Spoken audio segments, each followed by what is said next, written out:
Good evening. जैसा कि हमने लास्ट वीडियो में कुछ इम्पोर्टेंट जो आर्टिकल हैं उनसे संबंधित जो परीक्षा में प्रश्न पूछे गए हैं वो सॉल्व किए थे। आज हम जो शेड्यूल हैं, जो वर्तमान में पहले मूल संविधान में 8 शेड्यूल थे, वर्तमान में 12 शेड्यूल हैं, उनके बारे में जो क्वेश्चन है वो पढ़ेंगे। तो हम स्टार्ट करते हैं पहले क्वेश्चन से, जो शेड्यूल के बारे में है। भारतीय संविधान में कुल अनुसूचियाँ कितनी हैं? तो टोटल नंबर बताने हैं कि कितने शेड्यूल हैं भारतीय संविधान में। आप यहाँ पे बता सकते हैं मूल संविधान में कितनी थी और वर्तमान में कितने शेड्यूल हैं, इसके बारे में। तो ये आंसर तो है मूल संविधान का, लेकिन प्रश्न पूछा हुआ वर्तमान का, तो वो है 12 शेड्यूल। 12 शेड्यूल है। 9वीं, 10वीं, 11वीं, 12वीं अनुसूची को बाद में जोड़ा गया है। भारतीय संविधान में अनुसूचियों के बारे में पूछा है तो कितनी है? 12। नेक्स्ट है कि कौन सी एक अनुसूची राज्यों के नामों के बारे में है और राज्य क्षेत्रों का ब्यौरा देता है। तो वो है शेड्यूल 1। पहली अनुसूची में राज्यों के नाम और उनकी लिस्ट दी हुई है और उनके क्षेत्र को डिफाइन किया हुआ है। पहली अनुसूची राज्य या संघ राज्य क्षेत्र के नाम और उनके राज्य क्षेत्र का विस्तार से ब्यौरा है।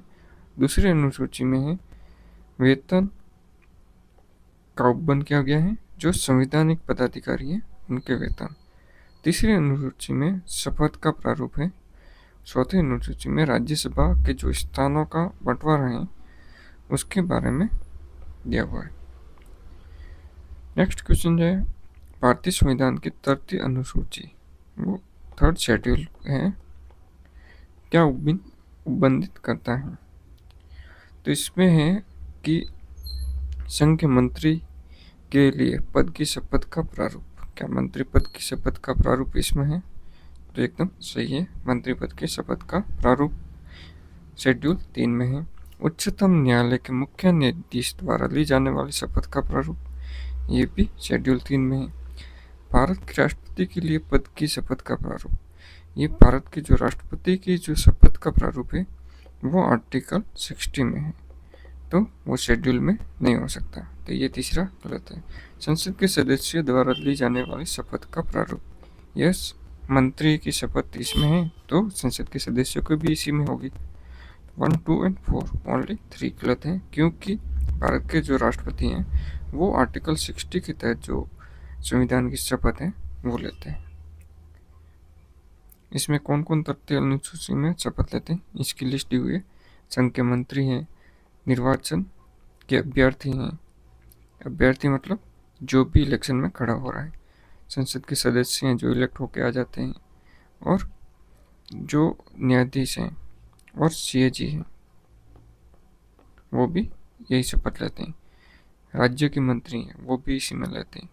विधानमंडल के निर्वाचन के लिए अभ्यर्थी जो विधानसभा के लिए खड़े हो रहे हैं, वो राज्य विधानमंडल के जो सदस्य हैं वो सब इसी शपथ के अंदर आएंगे। उच्च न्यायालय के न्यायाधीश हैं वो भी शपथ का प्रारूप शेड्यूल 3 के तहत ही होगा, जबकि राष्ट्रपति की जो शपथ है वो अनुच्छेद 60 में आएगी। नेक्स्ट प्रश्न है, मिलान करना है कि कौन सी अनुसूची किससे संबंधित है। तो हमारे पास है 4th, जैसे अभी पढ़ी, राज्यसभा के संबंधित है। जो 6th शेड्यूल है वो है जनजाति क्षेत्र, वो भी स्पेशल कौन से 80 mm, ये है असम, त्रिपुरा, मेघालय और मिजोरम। यहाँ की जो जनजातियाँ हैं इनके बारे में प्रोविजन आर्टिकल 6 में है, और जो 5th में है अदर देन 80 mm, मतलब असम, त्रिपुरा, मेघालय, मिजोरम के अलावा जो जनजातीय क्षेत्र हैं वो शेड्यूल 5 में आते हैं। अष्टम 8वां किसके बारे में है? तो वो है भाषा के बारे में। 9वीं अनुसूची है भूमि सुधार के बारे में। तो हमें यहाँ पे करना है 3, 4, 2, 1। 3 4 2 1 सी सही आंसर है। नेक्स्ट प्रश्न है सातवीं अनुसूची। सातवीं अनुसूची में 3 कैटेगरी दी हुई है, संघ, राज्य और संवर्ती सूचियों के बारे में। आठवीं अनुसूची है, जैसे हमने अभी पढ़ा, वो है भाषा के बारे में 3 1। नौवीं अनुसूची है, वो न्यायपालिका से कुछ प्रोविजन है वो सुरक्षित रखने के लिए। और 10वीं अनुसूची है, वो है दल बदल के आधार पर जो अयोग्यता है वो अयोग्य संसद सदस्य को बनाने के लिए। दल बदल 10वीं अनुसूची। तो यहाँ पे हो गया 4 and 2, 3 1 4 2, 3 1 4 2, ये गलत। नेक्स्ट है राज्य भूमि सुधार अधिनियम संवैधानिक सुरक्षा प्रदान करने हेतु सम्मिलित किया गया है। भूमि सुधार को प्रोविजन के अंदर संविधान के अंदर लाने के लिए जो अनुसूची ऐड की थी वो है 9वीं। ये कब की थी? 1951 में प्रथम संशोधन, फर्स्ट अमेंडमेंट जो हुआ था उसी में 9वीं अनुसूची को ऐड किया था। ये है 2 कथन दिए हुए हैं, वो देखने। भारत की संसद किसी कानून विशेष को भारत के संविधान की 9वीं अनुसूची में डाल सकती है। यस, संसद कोई भी कानून बना सकती है तो किसी भी अनुसूची में भी उस कानून को रख सकती है। 9वीं अनुसूची में डाले गए कानून की वैधता का परीक्षण किसी न्यायालय द्वारा नहीं किया जा सकता, उसके ऊपर कोई निर्णय नहीं लिया जा सकता।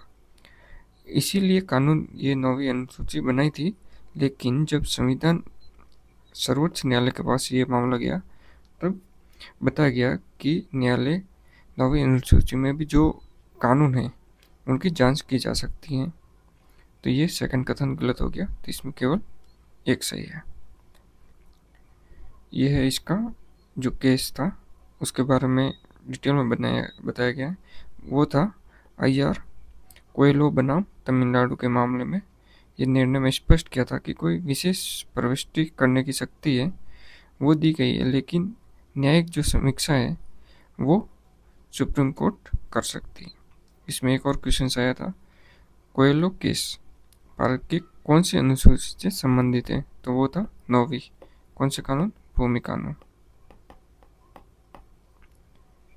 नेक्स्ट है भारत के संविधान में निम्नलिखित अनुसूची में 3 विधायी सूचियां हैं, वो कौन सी हैं? जैसे हम ऊपर क्वेश्चन सोल्व करके आए हैं इसके बारे में, तो वो है 7वीं अनुसूची। नेक्स्ट है आर्थिक नियोजन। आर्थिक नियोजन भारतीय संविधान की किस अनुसूची में आएगा? तो आर्थिक नियोजन है वो संघ का भी कार्य है और राज्य का भी।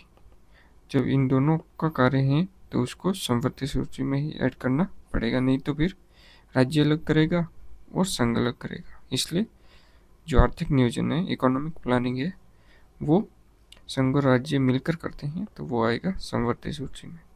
और ये जो तीनों कैटेगरी हैं वो आती हैं शेड्यूल 7 में। नेक्स्ट प्रश्न है वो है संविधान की संवर्ती सूची है, इसके बारे में पूछा गया है कि भारतीय जनसंख्या नियंत्रण और परिवार नियोजन, तो ये संवर्ती सूची का है। बाकी तीनों हैं लोक स्वास्थ्य, प्रति व्यक्ति कर और निखात निधि, ये तीनों हैं स्टेट के लिस्ट में। नेक्स्ट है कौन सा सम्मिलित नहीं है? तो कौन सा सम्मिलित नहीं है इसके बारे में हमें बताना है कि जनगणना है वो संघ सूची में, लेकिन जनसंख्या नियंत्रण है वो संवर्ती सूची में। राज्यसभा में सीटों का बंटवारा हमने देखा कि वो 2nd शेड्यूल में नहीं है, 4th शेड्यूल में है। दल बदल का जो कानून है वो 10वीं अनुसूची में है, ये भी सही है। सार्वजनिक स्वास्थ्य जो कि राज्य सूची में, तो गलत कौन सा हो गया? सी। नेक्स्ट है संवर्ती सूची में कौन सा विषय है? तो वो है शिक्षा, ये है संघ सूची में। पुलिस और एग्रीकल्चर ये है स्टेट में। शिक्षा को 42nd अमेंडमेंट से इसको संवर्ती सूची में ऐड किया गया था, इसके साथ 1 भी किया गया था।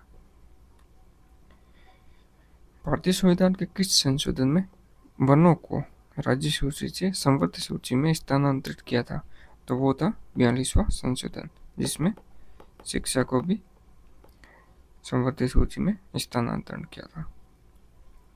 शिक्षा जो प्रारंभ में राज्य सूची का विषय था, संवर्धित सूची में स्थानांतरित किया था 42nd अमेंडमेंट से। नेक्स्ट है संविधान की 10वीं अनुसूची है, उसका संबंध किससे है, तो वो है दल बदल प्रतिरोधी विधान से। ये है इसका ब्रीफ। आप यहाँ पे आंसर ढूंढ सकते हैं या फिर एक बार रिवाइज कर सकते हैं कौन सा शेड्यूल कौन से प्रोविजन को लिए हुए। Thank you.